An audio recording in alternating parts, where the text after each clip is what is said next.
Namun ada satu mesin waktu yang kita bisa masuk ke dalamnya. Dan itu real. Kita bisa masuk ke dalamnya sekarang. Apa itu mesin waktunya? Ini. Ini dia. Kita memang tidak bisa masuk ke mesin waktu yang kita inginkan tadi itu. Karena mesinnya nggak ada. Tapi ada mesin yang masih bekerja sampai sekarang. Ini dia. Ini mesin waktu yang sesungguhnya.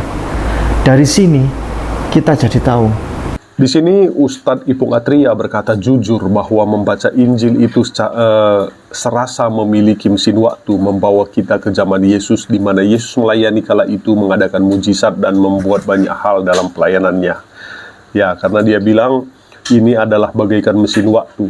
Injil ini bagaikan kita pergi ke masa lalu. Nah, berarti kan ini real ya. Maksudnya bisa membawa kita ke masa lalu. Nah, menurut saya ini cukup aneh. Nah, kenapa dia tidak mengambil referensi tentang Yesus dari kitab sucinya? Tetapi di sisi lain dia pernah berkata bahwa Injil itu bukanlah Injil yang asli yang menurut Al-Quran.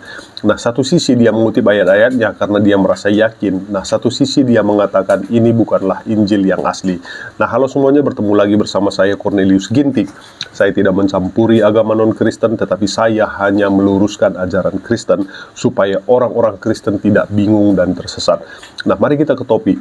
Membaca Injil memang terasa seperti memiliki mesin waktu yang membawa kita kembali kepada zaman Yesus Kristus. Melalui kisah-kisah dalam Injil, kita dapat menyaksikan keajaiban, mendengarkan ajaran penuh hikmah, dan merasakan kehadirannya di antara manusia. Nah, ini adalah pengalaman yang sangat mendalam dan memukau kita semuanya. Nah, namun, ada sebagian orang yang meragukan keaslian Injil dan Alkitab, mengatakan bahwa kitab-kitab suci ini telah dipalsukan atau diubah. Pernyataan ini sebenarnya kontradiktif ya teman-teman. Bagaimana mungkin kita bisa merasakan keaslian dan keajaiban masa lalu sekaligus mempercayai bahwa catatan-catatan ini tidak asli? Nah, inilah menurut saya konyolnya Ipung Atria ini. Satu sisi dia bilang ini tidak asli, satu sisi ini adalah mesin waktu membawa kita ke masa lalu. Bagaimana ini Ustadz Ipung Atria? Tolong Anda jelaskan ya kontradiksi dalam pikiran Anda. Nah, mari kita pikirkan sejenak. Jika Injil telah dipalsukan, bagaimana mungkin kisah-kisah di dalamnya tetap memiliki kekuatan dan menggugah hati dan jiwa? Bagaimana mungkin ajaran Yesus yang begitu dalam dan penuh kasih masih dapat menginspirasi jutaan orang di seluruh dunia selama berabad-abad? Sebuah teks yang dipalsukan tentu tidak memiliki dampak yang begitu mendalam dan abadi. Nah, lebih jauh lagi, Alkitab adalah kumpulan teks yang telah melalui proses yang sangat ketat dan teliti selama berabad-abad. Naskah-naskah kuno telah diteliti dan dibandingkan satu sama lain untuk memastikan keakuratannya. Terlebih lagi, penemuan-penemuan arkeologi seringkali mendukung kebenaran sejarah yang tercatat dalam Alkitab, menguatkan keyakinan bahwa teks-teks ini asli dan dapat dipercaya.